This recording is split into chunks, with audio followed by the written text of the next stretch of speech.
we will admit, mali po yung aming enforcer.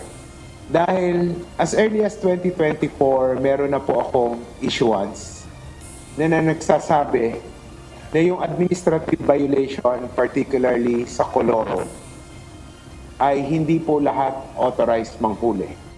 Nagkamali sa panguhuli. Ito ang sinabi ni Metropolitan Manila Development Authority Chairman Attorney Romando Artes sa nag-viral nilang traffic law enforcer na nanghuli ng isang private pickup noong July 4 dahil sa wala itong not for hire na signage. Ayon kay Chairman Artes, Colorum at hindi not for hire ang nakikita nilang paglabag ng may-ari ng pickup.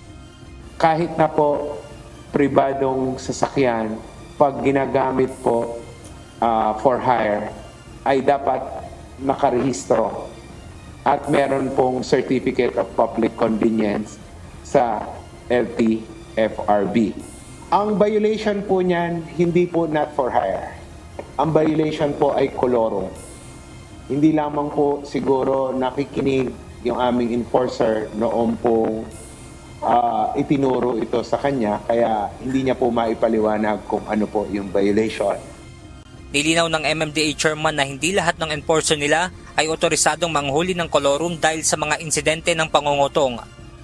Bakit po tayo may issuance na ganito? Dahil po maraming report sa amin na hinaharang ng enforcers lalo sa gabi yung mga trucks at yung nga pong ganitong mga sasakyan na may karga. Kahit walang initial violation, hinahanapan nila ng pangkisa, inaalam nila, kinukuha yung DTI registration at kung ano-anong dokumento at ginagamit po pangharas at pangungutong.